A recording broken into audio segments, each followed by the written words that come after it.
Катюша, на высокий берег, на крутой.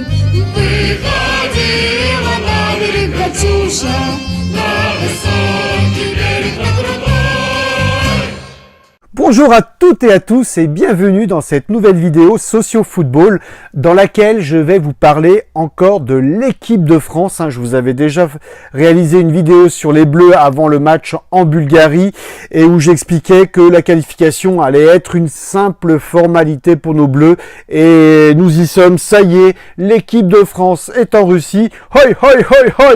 On peut danser et chanter sur fond de mélodie russe et vous avez vu cette petite musique mélodieuse etc., chanté par une jeune fille, très jeune, et vous allez voir derrière les chœurs de l'armée rouge, et on y viendra à la fin, vous verrez un peu pourquoi j'ai choisi cette musique-là, et je vous montrerai la vidéo de cette jeune fille qui chante avec les chœurs de l'armée rouge.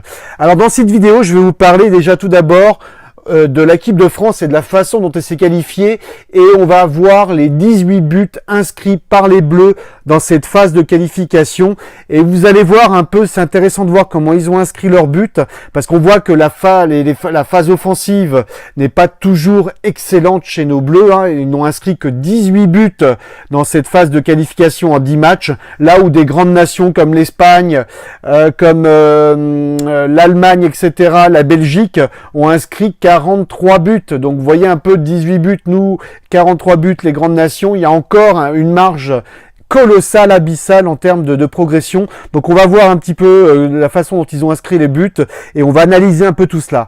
En deuxième point, on va écouter un petit peu les déclarations des joueurs de l'équipe de France juste après le match contre la Biélorussie et vous allez voir, ils se sont légèrement lâchés mais tout en se contenant parce qu'attention, la communication en équipe de France, elle est contrôlée. Vous allez voir, elle est verrouillée, contrôlée. C'est du grand art.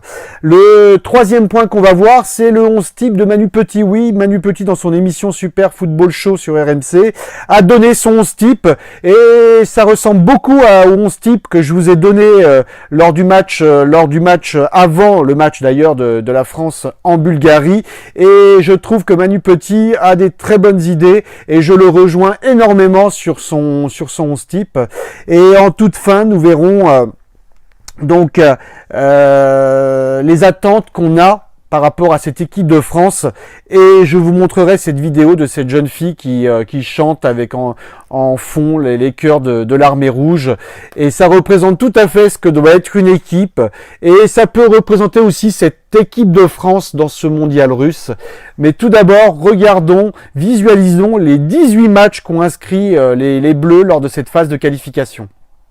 Après son bon Euro 2016, la France se déplace en Biélorussie pour son premier match de qualification à la Coupe du Monde en Russie. Et lors de ce match, tout est très compliqué puisque les Bleus ne font pas mieux que 0-0 en Biélorussie. Et le doute commence encore à nouveau à s'installer au sujet de cette équipe de France.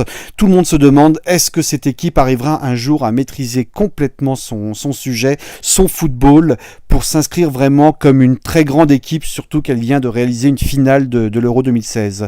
Le 7 octobre 2016, la France reçoit la Bulgarie et donc c'est un match compliqué où les Bulgares ouvrent très rapidement le score et la France égalisera sur un débordement de Sissoko qui centre pour Gamero et qui décroise sa tête dans le but bulgare. Donc égalisation de la France. Le deuxième but viendra également sur une passe de Sissoko à Dimitri Payet qui centre et finalement le ballon atterrit dans le but bulgare. On ne sait comment. Le troisième but viendra encore sur une erreur d'un arrière bulgare qui donne à Griezmann qui croise sa frappe dans le but, troisième but de l'équipe de France. Et le quatrième but également, erreur défensive des Bulgares, Kurzawa fait ce qu'il veut sur son côté, il donne entre les jambes du Bulgare à Griezmann qui donne aussitôt à Gamero, quatrième but de l'équipe de France.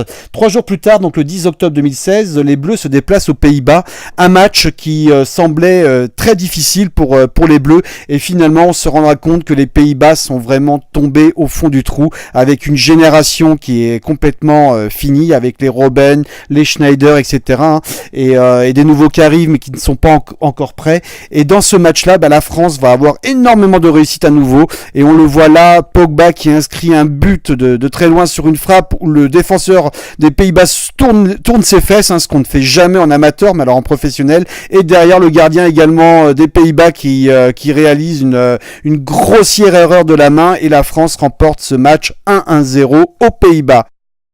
Le 11 novembre 2016, la France reçoit la Suède au Stade de France pour un match piège. C'est un match piège puisque les Suédois, c'est vraiment l'équipe la plus sérieuse qui peut empêcher l'équipe de France de finir en tête de son groupe et de se qualifier directement pour le mondial russe. Et d'ailleurs, on l'a vu, les Suédois ouvriront le score les premiers dans ce match, et la France doit encore s'employer pour venir à bout d'une équipe suédoise qui n'est pas la meilleure d'Europe, mais qui est dangereuse. Et cette égalisation viendra d'un coup franc de Payet sur une tête de Pogba, et là 1-1 dans ce match.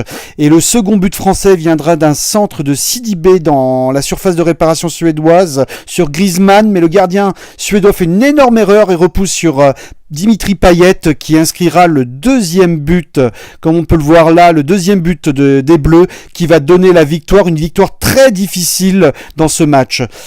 Le match suivant ne se jouera que le 25 mars 2017, et là on voit apparaître Kylian Mbappé en bleu en équipe de France, appelé pour sa première sélection après plusieurs matchs et de très bons matchs avec son club Monaco, notamment en Ligue des Champions. Et dans ce match-là, ça devait être une simple formalité, hein, puisque le Luxembourg perdait tous ses matchs, et les Bleus arriveront à remporter 3-1 cette rencontre avec un premier but venu d'un débordement de Sidibé sur la droite qui centre dans l'axe pour Giroud, et Giroud inscrit le premier but du droit. Le deuxième but de l'équipe de France viendra d'un penalty de Griezmann inscrit avec le gardien luxembourgeois qui touche le ballon et qui est très près de sortir ce ballon. Le troisième but de l'équipe de France viendra d'un centre de Matuidi pour la tête de Giroud, classique en équipe de France, tête de Giroud, c'est pas du jeu reluisant, etc. C'est du jeu centre sur la tête du grand, et il inscrit le but de l'équipe de France.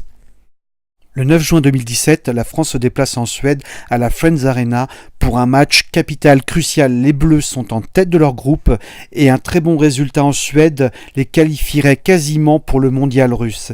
Eh bien, ce match de référence que tout le monde attendait, on attendait tous ce match pour voir ce que valait cette équipe de France. Eh bien, nos Bleus se sont pris les pieds dans le tapis en Suède, malgré qu'ils aient mené au score à la Friends Arena 1-0 avec une très très belle frappe de Giroud croisée en pleine lucarne dans le but du gardien suédois. Mais les Bleus n'ont pas su tenir le score, n'ont pas su tenir ce match en se recroquevillant, en ne jouant pas, en ne disputant pas ce match dès qu'ils ont ouvert le score, et ils ont été punis en toute fin de match sur une grossière erreur de leur capitaine Hugo Lloris, qui dégage très mal le ballon, qui arrive au milieu de terrain dans les pieds de Toivonen et qui lobe de plus de 45 mètres le gardien des Bleus pour remporter ce match et permettre aux Suédois d'espérer encore finir en tête de leur groupe. Et là, de nouveau, les Français, ces Bleus, nous ont déçus par leur jeu, et là on peut plus parler de résultats, et en plus du jeu qui n'est vraiment pas de très bonne qualité. Après ce match en Suède, c'est les vacances, c'est l'été, les joueurs peuvent aller se ressourcer, se reposer à droite à gauche comme ils le veulent, et le match d'après aura lieu le 31 août 2017 où la France reçoit les Pays-Bas au Stade de France. Et là, c'est le match, c'est le show, c'est le match qu'on dit de référence où la France va gagner 4-0. Waouh, 4-0, ça fait rêver, mais c'est surtout également le match chaud Lemar, puisque Lemar commence à s'imposer de plus en plus en équipe de France, et pour lui, c'est le match référence, c'est le match où il a complètement mis les deux pieds avec les Bleus, en ayant inscrit un doublé dans ce match. Alors le match commence tambour battant, puisque Sidibé récupère un ballon au milieu de terrain, il l'arrache, Griezmann relaye avec Giroud et s'en va au but, tromper le gardien des Pays-Bas sur sa ligne, qui attend tout doucement le ballon. Le deuxième but vient d'une frappe magnifique de Thomas Lemar. D'ailleurs, c'est l'un des rares buts à l'extérieur de la surface de l'équipe de France, et le troisième but viendra sur une passe en retrait de Giroud pour Thomas Lemar toujours. Et le quatrième but provient de Kylian Mbappé qui fait la différence à droite à gauche. Je relais avec Sidibé qui remet en retrait pour Mbappé qui croise sa frappe. Premier but de Kylian Mbappé avec les Bleus. Les Français gagnent brillamment ce match 4-0. Et là, tout le monde s'enflamme, ça y est, on voit les Bleus champions du monde, on les voit gagner cette Coupe du Monde, ils sont insaisissables. Kylian Mbappé, Kylian Mbappé, Kylian Mbappé, il n'y en a que pour Kylian Mbappé. Et maintenant, il faut construire l'équipe autour de Kylian Mbappé. Vous voyez un peu comment tout ça, c'est le revirement de situation qu'il y a eu en l'espace de quelques semaines. Il ne reste plus que 2 matchs à l'équipe de France pour voir directement la Russie dans cette phase de qualification. Et là, on ne sait pas ce qui se passe. La France doit jouer à Sofia le 7 octobre 2017.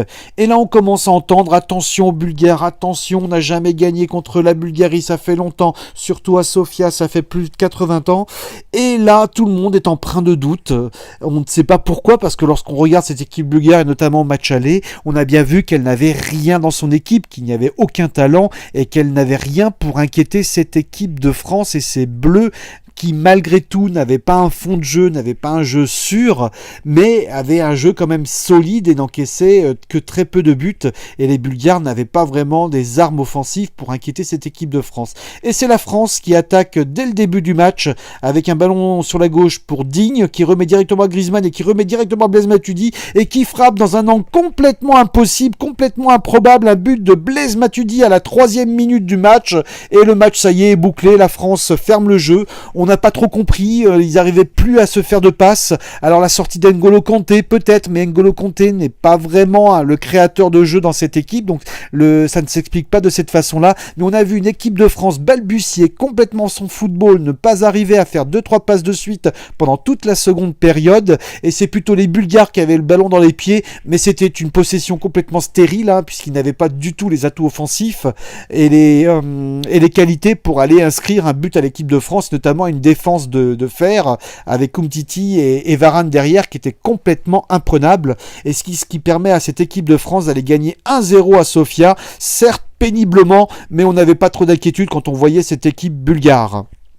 Pour son dernier match de qualification, la France recevait la Biélorussie ce mardi 10 octobre au Stade de France. Oui, cette Biélorussie qui nous a donné tant de mal au match aller, puisque les Bleus n'ont réalisé qu'un match nul 0-0 en déplacement dans ce petit pays de football. Alors cette équipe de France, on attendait 2 choses. On attendait déjà qu'elle remporte ce match pour ne pas compter sur la Suède qui se déplaçait aux Pays-Bas, et on attendait également qu'elle nous régale enfin, qu'elle produise du jeu et qu'elle nous régale sur le terrain, qu'on prenne du plaisir à l'avoir joué. Alors le premier but viendra d'une passe décisive de Matuidi pour Griezmann qui glisse le ballon entre les jambes du gardien biélorusse et qui inscrit le premier but de l'équipe de France dans cette première demi-heure de jeu pour rassurer tout le monde. Et là on se dit ça y est, c'est bon, les Bleus sont désormais en Russie qualifiés. Mais malgré tout il fallait continuer, même si le résultat de l'autre côté, aux Pays-Bas, la Suède perdait déjà contre les Pays-Bas. Et le deuxième but viendra d'une passe décisive de Griezmann sur Giroud qui inscrit vraiment avec beaucoup de réussite le second but des Bleus.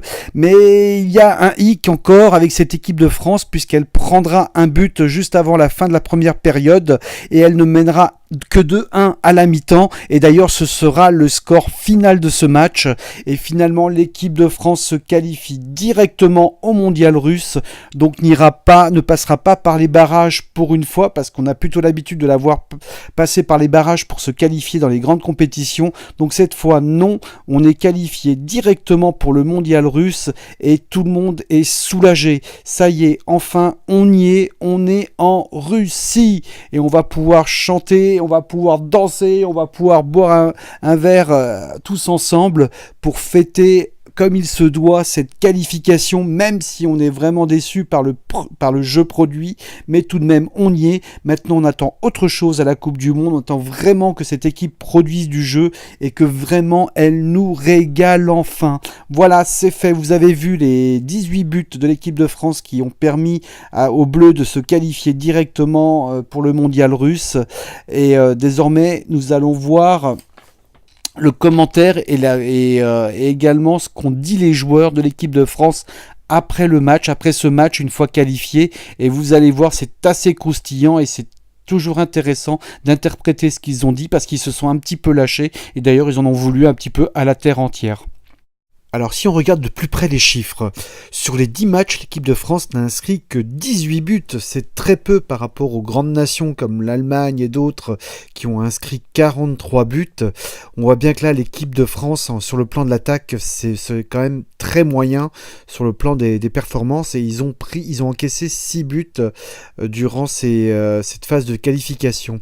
Alors sur les 18 buts, nous avons 8 buteurs différents, ce qui est colossal tout de même en termes de nombre de buteurs par rapport au peu de buts d'inscrits. Et nous avons 6 passeurs décisifs. Donc on voit qu'en équipe de France, tout le monde à peu près peut marquer son but et beaucoup se transforment en passeurs décisifs. On voit qu'il y a beaucoup de joueurs d'un bon niveau, mais pas de joueurs vraiment qui prennent en main cette équipe et de top classe mondiale. Donc on voit que c'est du joueur bon, mais ça ne va pas au-dessus, ça ne va pas au niveau des top players aujourd'hui sur le plan footballistique. Donc ça, il faut le savoir. Alors après, nous allons voir qui a été moteur et qui sont les joueurs qui ont vraiment inscrit les buts. Alors pour ceux qui en doutaient, eh bien Griezmann et Giroud, ce sont les deux hommes de base de Didier Deschamps. C'est eux qui ont généré et qui sont à l'origine de 67% des buts de l'équipe de France. Et à eux deux, ils ont inscrit 44% des buts durant cette phase de qualification, puisque Giroud et Griezmann ont inscrit 4 buts chacun. Griezmann est à l'origine et en passe décisive a réalisé 4 passes décisives contre une pour Giroud. Donc on voit bien que ces deux hommes-là, ce sont les deux hommes de base de Didier Deschamps. Et pour ceux qui pensent qu'il va les retirer, qu'il va les enlever, qu'il va les changer pour mettre Lacazette ou pour mettre Mbappé ou pour mettre un autre avant-centre ou un autre attaquant, eh bien je crois qu'il rêve un peu, parce que Didier Deschamps, il sait tout cela. Lui, ce qu'il voit, c'est l'efficacité de ses attaquants qui n'ont pas énormément d'occasions ou qui ont des occasions et qui parfois les transforment, parfois ne les transforment pas. Mais en tout cas, ce sont ces deux hommes sûrs à l'attaque. Un grand, un petit, c'est ce qu'il aime. Donc le grand qui dévie pour le petit, etc. C'est parfait, c'est tout à fait le football tel qu'il le voit. Et donc il ne faut pas rêver. Giroud et Griezmann, ce sont les deux joueurs qui seront mis sur la liste de Deschamps en premier et qui seront sur le terrain en Russie lors du mondial 2018. Ça, il faut en être certain. Alors maintenant, on va regarder d'où proviennent les buts. Est-ce qu'ils proviennent du côté gauche, du côté droit ou de l'axe du terrain ? Si on regarde de plus près d'où proviennent les buts de l'équipe de France, eh bien on voit que c'est à peu près à part égale entre le côté gauche, l'axe du terrain et le côté droit. Donc ça donne une force à l'équipe de France, puisqu'on ne sait pas vraiment de quel côté elle va attaquer et quel côté il faut bloquer pour l'adversaire. Donc ça c'est plutôt un atout, qu'elle puisse attaquer à la fois du côté gauche, du côté droit et dans l'axe du terrain. Ça montre qu'elle est capable de marquer, d'inscrire des buts un peu partout sur le terrain en phase offensive, même si le nombre de buts reste encore insuffisant, comme je le disais. Malgré tout, si on regarde d'un peu plus près, c'est tout de même le côté droit qui est le plus efficace, puisque 7 des 18 buts ont été inscrits en provenance de l'aile droite en phase offensive de l'équipe de France. Et l'un des protagonistes et l'un des joueurs les plus actifs est notamment Djibril Sidibé, qui évolue latéral droit et qui a tendance à monter énormément pour proposer des solutions à ses attaquants et à ses milieux de terrain. Et donc en débordement et en centre en retrait, Djibril Sidibé est assez performant et on voit qu'il s'est complètement installé dans cette équipe de France en tant que titulaire complètement indiscutable. Et ça fait vraiment du bien parce que ça fait longtemps que nous n'avons pas eu un latéral droit de ce niveau. Après, c'est dans l'axe du terrain avec notamment Antoine Antoine Griezmann et Olivier Giroud qui combinent souvent ensemble et qui arrivent à se trouver assez facilement, ce qui fait que nos deux compères là à l'attaque, ça va être vraiment le duo certainement qui va être installé également en Coupe du Monde, et on voit que tous les deux ont permis d'inscrire 6 buts plutôt dans l'axe du terrain en phase offensive. Et après enfin le côté gauche, 5 buts ont été inscrits. Alors là il n'y a pas vraiment de joueurs phares et de joueurs qui ont amené ne serait-ce que 2 buts, hein. À chaque fois c'était un joueur différent. Il y a eu du Payet, il y a eu du Matuidi, du Kurzawa, etc. Même du Griezmann qui a amené des buts du côté gauche, mais il n'y a pas vraiment un joueur qui s'est installé complètement sur ce flanc-là.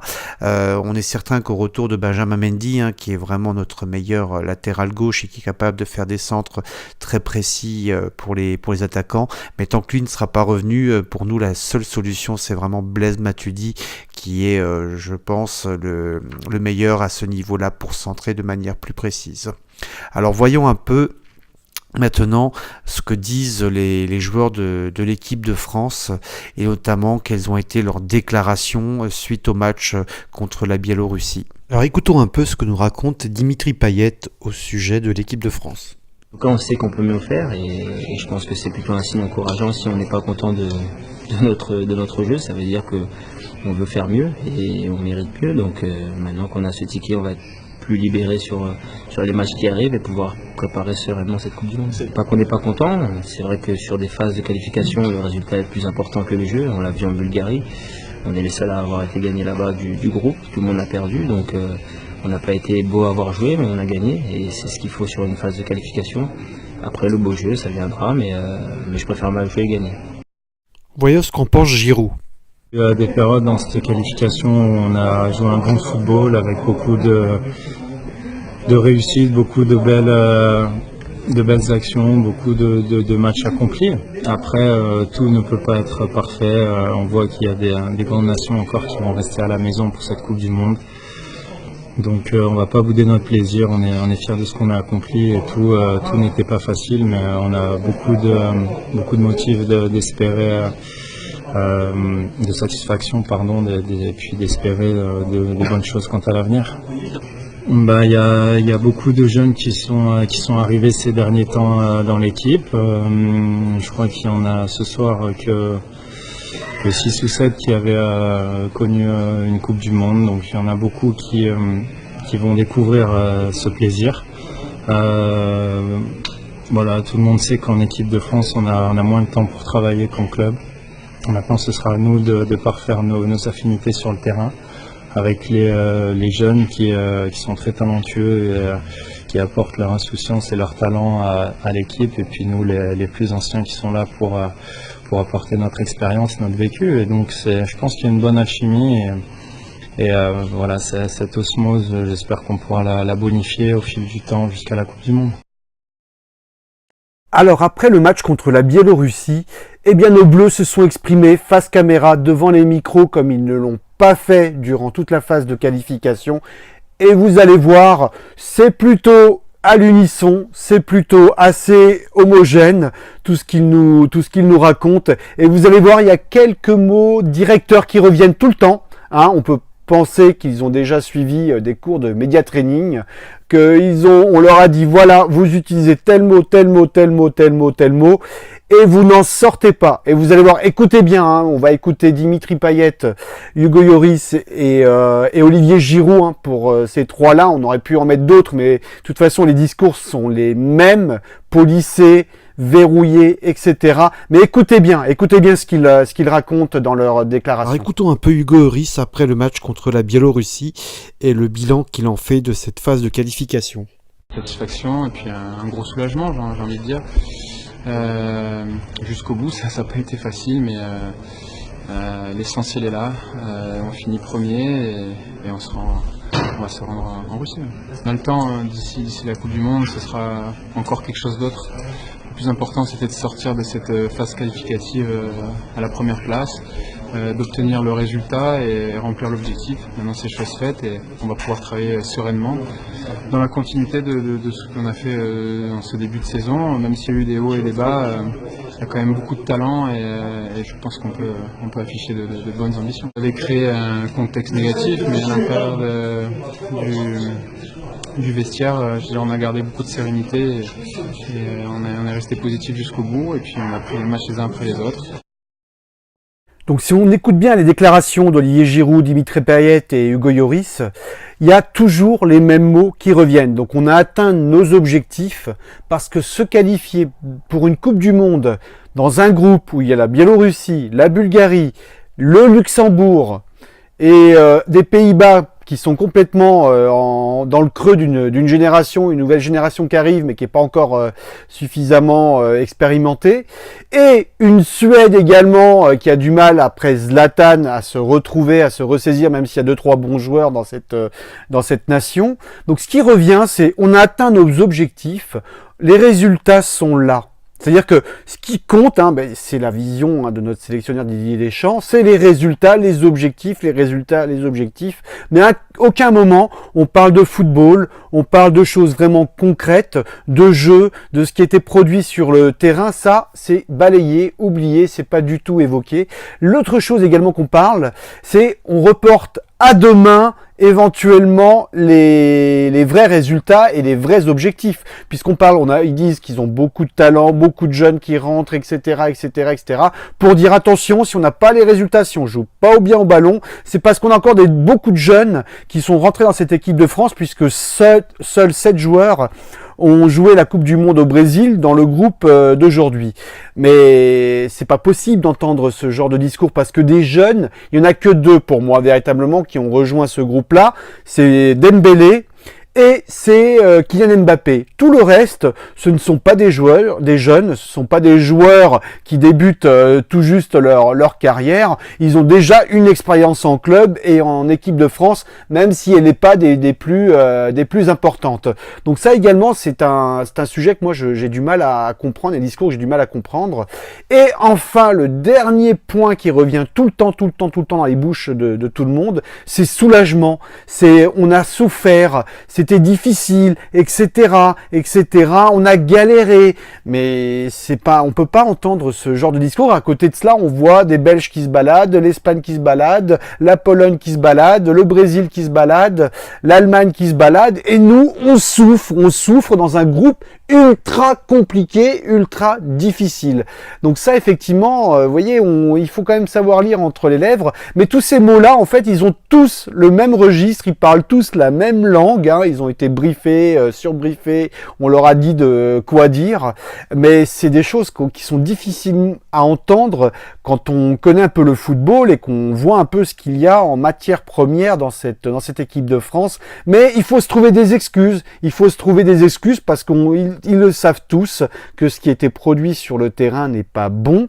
Donc pour masquer et pour gommer toutes ces choses négatives, parce qu'on le sait qu'à un moment donné ça va ressurgir, parce que quand il n'y aura pas de résultats et de victoires, eh bien qu'est-ce qu'on va leur mettre dans les dents? Eh bien on va leur mettre le jeu, parce qu'effectivement, sans le jeu, messieurs, vous ne pourrez pas aller très loin dans une Coupe du Monde. Je vous l'affirme, et beaucoup le disent, en tout cas ceux qui connaissent un petit peu le football, savent que sans jeu et sans être sûr de son jeu et sans maîtrise collective, on ne va pas loin dans une Coupe du Monde qui est une compétition extrêmement relevée. Alors, je reprends quelques petits points de détail des uns et des autres, parce qu'il y a quelques petites variantes également qu'il faut lire entre les lignes. Alors lui, Lloris, c'est essentiellement soulagement, osmose, esprit d'équipe, parce qu'il y a la jurisprudence Naïsna avec tout ce qui s'est passé. Eh bien lui, Lloris, il veut montrer que tout se passe bien dans le groupe, que l'ambiance est superbe, que tout le monde s'entend, etc., etc., etc. Peut-être que parce qu'il y a aussi l'affaire Karim Benzema qui rôde par là, le fantôme Benzema, il est toujours là avec l'équipe de France. Et il faut montrer surtout que on n'a pas besoin de Karim Benzema, que tout va bien dans cette équipe de France, et surtout, on ne fait pas rentrer le loup dans la bergerie. C'est un peu comme ça qu'il faut le comprendre. Et également, ce qu'il dit Lloris, c'est on n'a pas beaucoup de temps de travailler en équipe de France, mais maintenant qu'on est qualifié pour la Coupe du Monde, on est soulagé, vous vous rendez compte, on est soulagé de gagner, de se qualifier pour une Coupe du Monde dans ce groupe-là. Eh bien, on va avoir le temps de travailler sereinement. Ça veut dire que dans cette phase de qualification, ils ont joué avec le trouillomètre à 0. Ils ont joué avec la peur. Non, mais c'est pas possible. Si vous imaginez Sergio Ramos, capitaine de la Rora, donc de l'Espagne, dire « Ouh là là, on a eu peur, on a galéré, on a souffert, mais maintenant qu'on est qualifié pour le mondial russe, on va pouvoir travailler sereinement. » Non, Lopetegui, le sélectionneur de l'Espagne, il a complètement retransformé cette nation, cette sélection depuis qu'il l'a en main depuis 2016, et il en a fait quelque chose. Il a modifié le style de jeu de l'équipe, il a fait rentrer beaucoup de nouveaux joueurs, et je ne pense pas qu'ils ont joué avec le trouillomètre à zéro, les Espagnols. Donc vous vous rendez compte un peu ce qui est raconté, et c'est des joueurs venant de joueurs qui ont dit qu'ils jouent dans les meilleurs clubs en Europe, qui jouent la Ligue des Champions, mais lorsqu'ils jouent contre le Luxembourg et la Biélorussie, ils ont peur, ces joueurs-là. Non, c'est pas possible d'entendre ça. Giroud, lui, nous dit il y a eu beaucoup de belles choses, beaucoup de belles actions, beaucoup de beaux matchs accomplis. Eh bien, il va falloir qu'il nous cite les matchs, Olivier Giroud, hein, parce que les matchs accomplis et beaucoup de belles choses, il y en a pas. Même le 4-0 contre les Pays-Bas, si on regarde bien le contenu du match, certes le score, magnifique, 4-0, bref, au moins on a eu des buts, on s'est régalé au moins sur le plan des buts, mais sur le plan du jeu, c'était encore mauvais. Et la France a gagné ce match largement une fois que les Pays-Bas se sont retrouvés à 10. Alors ça fait partie du jeu, hein. Ils ont provoqué le carton rouge de Strootman des Pays-Bas, mais il n'empêche que les trois buts sur 4 sont venus lorsque les Pays-Bas se sont retrouvés à 10. Et enfin, la palme va à Dimitri Payet. Ah, moi je dis bravo. Chapeau Dimitri Payet, attention parce qu'il joue Dimitri Payet, il joue à l'OM. Hein. Alors attention, qu'est-ce qu'il a dit Dimitri Payet? Il a dit moi je préfère gagner mes matchs et mal jouer. C'est-à-dire que lui il oppose, il dit pour gagner des matchs, il faut quasiment mal jouer, hein, d'après Dimitri Payet. Eh bien Dimitri, tu iras l'expliquer aux supporters de l'OM, hein, quand tu porteras le maillot avec droite au but, et tu leur diras on a mal joué mais on a gagné. Tu vas voir la réponse que tu vas avoir des supporters. Je ne pense pas que ça va vraiment leur convenir. Donc voilà un petit peu, si on analyse un peu, même si derrière ce discours un peu policé, un peu vide, hein, un peu livide, sans vraiment de saveur, hein, il faut le dire, hein, mais parce qu'on leur demande aussi, hein, à leur décharge, hein, on leur dit quoi dire, et surtout ils ne sortent pas de leur registre, et il faut qu'on croit, nous, qu'ils arrivent à nous faire croire qu'il y a une super ambiance dans ce groupe et que ça se passe bien et que c'est top et que Nice c'est fini. Bon, ça, certes, c'est bien, tant mieux, c'est ce que toute la France et tous les supporters français veulent parce qu'on a vécu quand même un traumatisme en Afrique du Sud. Ils veulent nous faire croire que seuls les résultats comptent et seule la qualification au mondial compte, mais quand ils vont arriver au mondial, ils ont encore moins le temps de travailler la qualité du jeu, les matchs, et en Coupe du Monde, ils risquent de rencontrer des vraies équipes, pas la Biélorussie, pas le Luxembourg et pas une Bulgarie qui n'a plus rien dans son équipe. Donc attention, je ne suis pas du tout d'accord avec ce discours. Et enfin, dire qu'on a atteint les objectifs. Ah oui, c'est vrai, Deschamps va être prolongé jusqu'en 2020 parce qu'il s'est qualifié à la Coupe du Monde en Russie. Mais dire qu'on a atteint les objectifs parce qu'on s'est qualifié pour la Coupe du Monde, quand on sait que maintenant il est quasiment plus possible pour un pays et pour une nation qui domine un peu les choses en Europe, il est plus possible de pas se qualifier. Et il n'y a pas eu d'accident. Les Pays-Bas, ce n'est pas un accident. Les Pays-Bas, ça fait 2-3 ans qu'ils n'ont plus quasiment rien, qui doivent renouveler leur génération, qui n'arrivent pas à le renouveler, etc. La Suède, c'est pas une vraie nation en Europe, donc qu'on nous raconte pas des salades et qu'on nous dise pas que c'était compliqué et que c'était difficile de se qualifier pour ce mondial russe. Donc voilà pour les joueurs de l'équipe de France. Maintenant, on va écouter le sélectionneur et voir s'il est dans la même ligne directrice et dans le même discours que nos Écoutons joueurs. maintenant notre sélectionneur national Didier Deschamps qui parle de l'équipe de France après le match contre la Biélorussie. Bonne qualité. Après, le haut niveau, c'est efficacité. Dans de nombreux matchs, on a eu des occasions, mais on n'a pas fait mal à l'adversaire. Et au niveau, c'est important. L'état d'esprit du groupe, même s'il évolue, il y en a qui rentrent, il y en a qui sortent. Il y a un fil conducteur dans le groupe qui est intéressant, avec un groupe de qualité, mais qui est à l'écoute aussi. Et évidemment, si on finit avec le nombre de points, c'est qu'on en a laissé. Le premier match en Biélorussie, de faire match nul, c'est pas l'idéal pour commencer. L'objectif est atteint, mais on n'a pas maîtrisé comme on aurait dû, à cause de l'adversaire et de par notre responsabilité aussi, parce on fait très bien certaines choses et d'autres on les fait moins bien. On n'a pas une maîtrise sur la durée, que ce soit dans les matchs ou dans l'enchaînement des matchs aussi, quoi. Aujourd'hui, il y a des nations, je l'ai déjà expliqué à la veille du match, qui ont de l'avance. Voilà. Vous le savez aussi bien que moi, vous prenez au moins 2 européennes et une sud-américaine. Et c'est logique, parce qu'ils ont déjà enchaîné les grandes compétitions et ils ont plus d'expérience, mais ça passe par là. Tout ce qu'on a vécu durant ces matchs de qualification, ça va servir. Ça va servir pour les jeunes, les moins jeunes, voilà, sur le plan individuel et sur le plan collectif aussi. Notre sélectionneur Didier Deschamps parle tout d'abord d'efficacité. Bah oui, on le sait, hein, pour lui, seule l'efficacité, seuls les résultats comptent.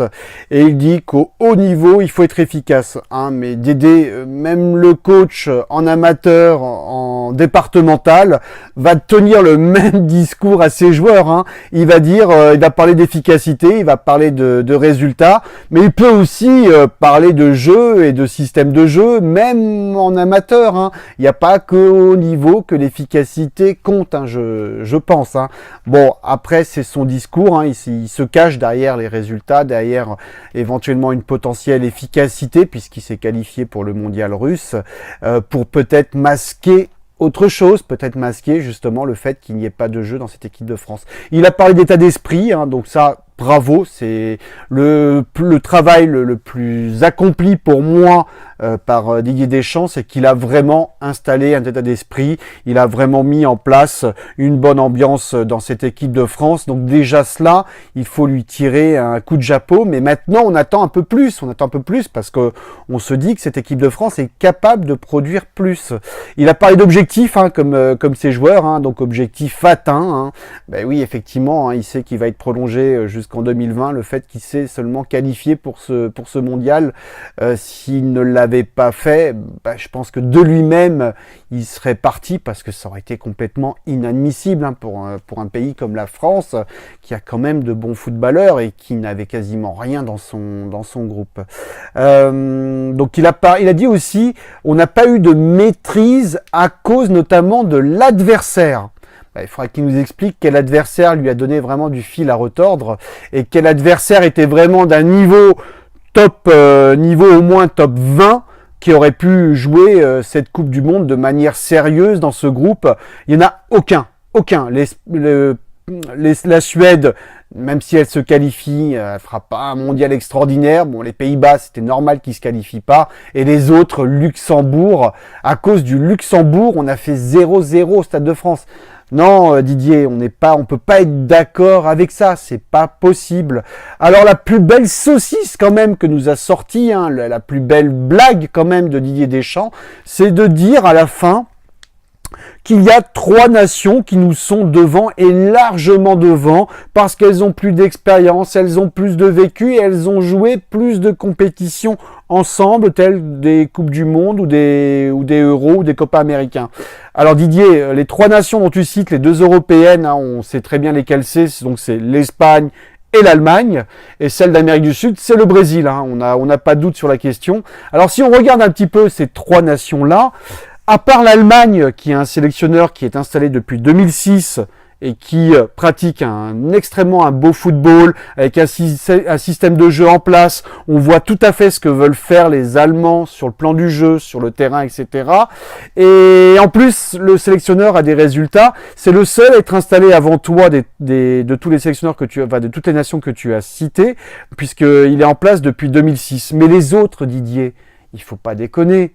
L'Allemagne, qu'on a battue, certes avec énormément de chance à l'Euro 2016, n'était pas forcément plus en avance que nous. Ou alors, tu es en train de nous dire qu'on ne devait pas gagner ce match et qu'on était largement derrière les Allemands à l'Euro 2016 et qu'on l'a gagné alors qu'on ne devait pas le faire. Tu vois, là, le discours n'est pas cohérent. Mais après, les autres parlaient du Brésil. Le Brésil qui était au fond du trou après sa Coupe du Monde 2014, repris par Dunga, avec qui ça se passait très mal, ça produisait pas de jeu, ça ronronnait, c'était vraiment pitoyable.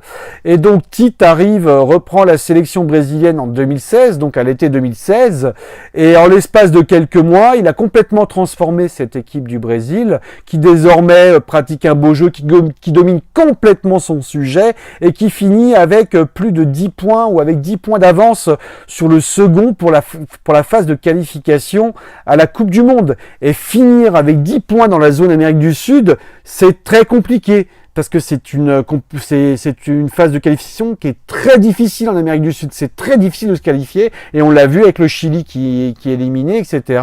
Et finir avec 10 points d'avance sur l'Uruguay, c'est quand même un bel exploit. Ça montre que cette équipe a des certitudes. Et la dernière équipe, c'est l'Espagne. Pareil que le Brésil, Lopetegui reprend une Espagne complètement au fond du trou, avec Del Bosque c'était une génération qui se terminait, un style de football qui n'était plus vraiment, qui ne fonctionnait plus en Espagne. Et donc Lopetegui reprend à l'été 2016 une équipe espagnole complètement au fond du trou, où plus rien ne fonctionnait. Ils se sont fait éliminer en 2014 au Mondial dès le premier tour, en 2016 à l'Euro contre l'Italie en 8e de finale. Donc cette équipe d'Espagne, elle n'était plus là, elle était loin derrière nous, puisqu'on fait la finale à l'Euro 2016, l'Espagne éliminée en 8e. Donc dire que l'Espagne a de l'avance, que le Brésil a de l'avance sur l'équipe de France, pour moi, c'est juste masquer les choses et masquer la vérité. Dire que l'Allemagne est en avance, ça, on veut bien l'entendre, sur tous les plans, que ce soit sur le plan des résultats et du jeu. L'Allemagne est effectivement au-dessus. Mais les autres, non, on n'est pas d'accord, Dédé. Non, là, on ne peut pas être d'accord avec ça. Donc voilà, Dédé, ce que j'en pense à ce propos. Et maintenant, j'ai trouvé une chose intéressante. Manu Petit, donc Emmanuel Petit, champion du monde 98 avec la France, le dernier à avoir inscrit un but lors de cette Coupe du monde 98 où la France a gagné son premier trophée dans un mondial. Eh bien Manu donne son 11 type. Emmanuel Petit, alors, a mis en place un 11 type. Alors ça correspond au 11 type que je vous ai donné avant le match, dans la vidéo, avant le match de l'équipe de France en Bulgarie, où je vous ai mis 3 défenseurs centrales. Et là, Manu en met également 3 avec Varane dans l'axe, un peu plus à gauche Umtiti, un peu plus à droite Koscielny. Koscielny, Umtiti capable d'aller couvrir les côtés gauche et droit, lorsque Matuidi, il le positionne latéral gauche, et je suis complètement d'accord avec toi Manu. Matuidi, ça doit être notre latéral gauche en l'absence de Benjamin Mendy, parce qu'il en a toutes les qualités, et je l'ai expliqué dans la vidéo précédente sur l'équipe de France.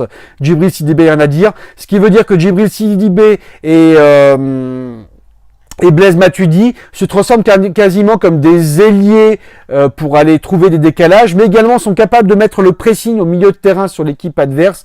Et on l'a vu sur un des buts de l'équipe de France contre la Suède, je crois, ou contre les Pays-Bas plutôt. C'est Djibril Sidibé qui met une forte pression sur le joueur des Pays-Bas au milieu de terrain, qui gratte un ballon, qui transmet à Griezmann, et derrière entre Griezmann et Olivier Giroud qui permet à Antoine Griezmann d'inscrire le premier but de l'équipe de France contre les Pays-Bas. Donc ça, je trouve ça très bien. Et il nous positionne Paul Pogba dans l'axe du terrain, qui distribue un peu le jeu et qui peut aussi faire la dernière passe décisive aux attaquants français. Moi, j'avais plutôt mis notre Duc de Paris avec Rabiot, mais je suis d'accord avec toi, Manu.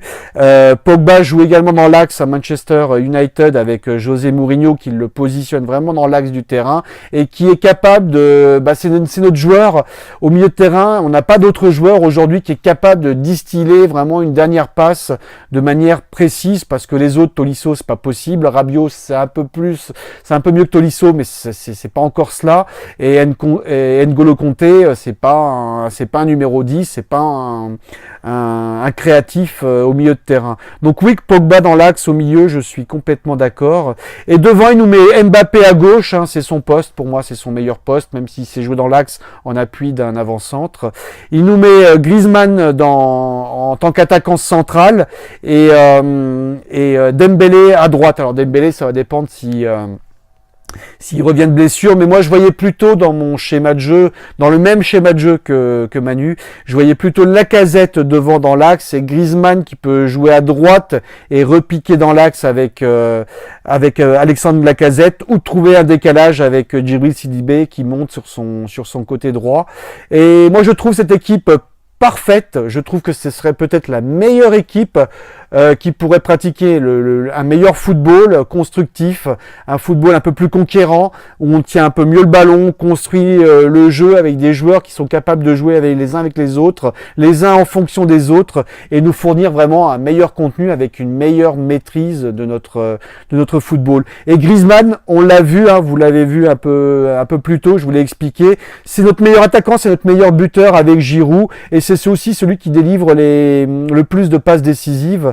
Et donc Griezmann est aussi capable de jouer devant dans l'axe, même s'il aime bien jouer en appui avec un autre attaquant. Mais je suis persuadé qu'il peut tout à fait jouer dans l'axe devant, en redescendant un petit peu, en retrouvant de la profondeur également sur certaines phases offensives avec Mbappé et Dembélé ou notamment Lacazette.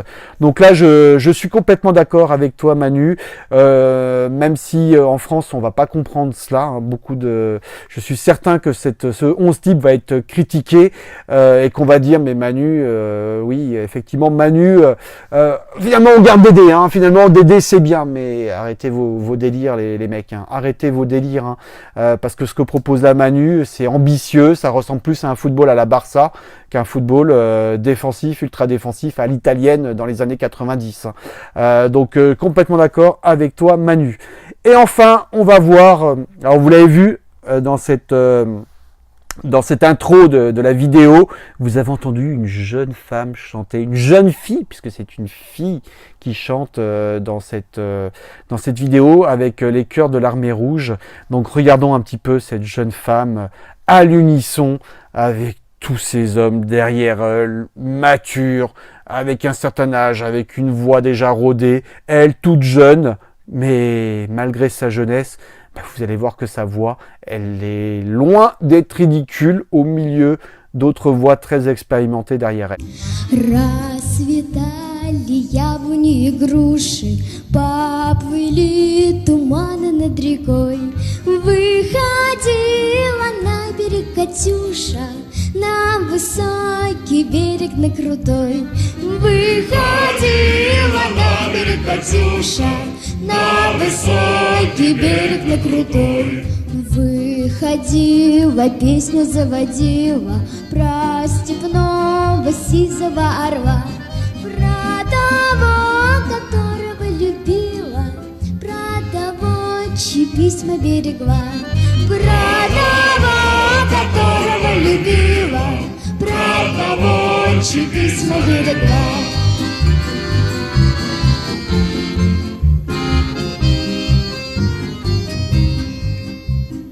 Ой, ты песня, песенка девичья, ты лети за ясным солнцем вслед, и бойцу на дальней пограничье от Катюши передай привет. И бойцу на дальней пограничье от Катюши передай привет. Пусть он вспомнит девушку простую и услышит, как она поет. Пусть он землю бережет родную, а любовь Катюша сбережет. Пусть он землю бережет родную, а любовь Катюша сбережет.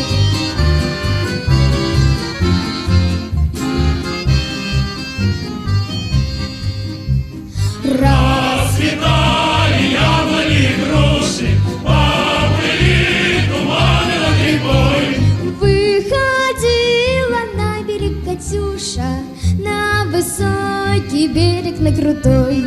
Выходила на берег Катюша, на высокий берег, на крутой. C'est beau, hein, comme ils chantent à l'unisson. Comment cette petite qui s'appelle Valeria Kournouchkina, jeune, hein, vous avez vu, une gamine, donc qui fait face derrière au cœur de l'armée rouge avec une certaine expérience. Et pour moi, une équipe de football, c'est la même chose. C'est une armée. Il faut que tout le monde soit à l'unisson. Il faut que tout le monde tire dans le même sens. Il faut que tout le monde marche dans le même sens. Et il faut qu'il y ait de la coordination, il faut qu'il y ait du jeu produit comme cette petite avec ces anciens de l'armée rouge qui sont complètement unissons, qui sont complètement coordonnés dans ce qu'ils chantent, hein, dans les paroles. Et bien l'équipe de France, c'est ce qu'on attend également, qu'elle ne ronronne pas, qu'elle ne joue pas par intermittence, parce que vous imaginez cette petite, si elle se trompe, cette petite, si elle ne démarre pas les paroles au bon moment par rapport aux autres du cœur de l'armée rouge, eh bien ce n'est plus la même histoire, ce n'est plus la même chanson, et malgré tout on pourrait très bien lui dire c'était pas mal, seul le résultat compte, hein. On peut gagner aussi l'Eurovision en ne chantant pas à l'unisson, en n'étant pas conquérant, en n'étant pas complètement beau à entendre, hein. C'est déjà arrivé, mais c'est quand même très très rare. Donc et ce qui m'a plu aussi, la petite métaphore qui m'a plu, c'est cette petite jeune qui mène tout le monde. Eh bien pourquoi pas dans ce mondial russe, pourquoi pas qu'un Kylian Mbappé, pourquoi pas un Dembélé s'il se remet un peu la tête à l'envers et physiquement, et voir d'autres joueurs ne se révèlent pas, et peut-être que Kylian sera la véritable révélation de l'équipe de France et de nos Bleus, qui va peut-être mener notre équipe, qui va peut-être mener nos Bleus à la victoire en Russie, même si je pense que ça va être compliqué parce que je ne vois pas Dédé pratiquer un jeu très conquérant, un jeu où il va chercher à maîtriser complètement les matchs et qui va se recroqueviller dans ce qu'il aime le mieux, c'est de faire déjouer l'adversaire. Donc Manu, je suis d'accord avec toi, mais Manu, on va pas le voir ce jeu-là. Je n'y crois pas une seconde. Et malheureusement, Valeria, peut-être que Kylian ne sera pas notre Valeria de l'armée bleue cette fois. Voilà, j'en ai fini avec cette vidéo. J'espère quand même que Didier va bien réfléchir à tout cela et qu'il va nous, maintenant qu'ils ont tous dit, on va avoir du temps pour travailler, on est soulagé, etc. On va pouvoir maintenant faire les choses bien sur le terrain parce qu'on est libéré. Eh bien, on attend maintenant de voir concrètement les choses parce que les paroles s'envolent et les écrits restent, hein, comme on dit, ou les déclarations d'intention, elles sont belles que lorsqu'elles se réalisent et qu'on les voit concrètement se réaliser sur le terrain. Donc, allez la France, allez les Bleus, et vivement la Russie 2018. Ciao, bye bye les sociaux football. N'hésitez pas à mettre vos commentaires, à liker si vous avez aimé, même si vous n'avez pas aimé. Sachez une chose, c'est que je suis profondément supporter de l'équipe de France, supporter des Bleus. Et c'est pas parce que je titille un peu que je ne suis pas supporter de l'équipe de France.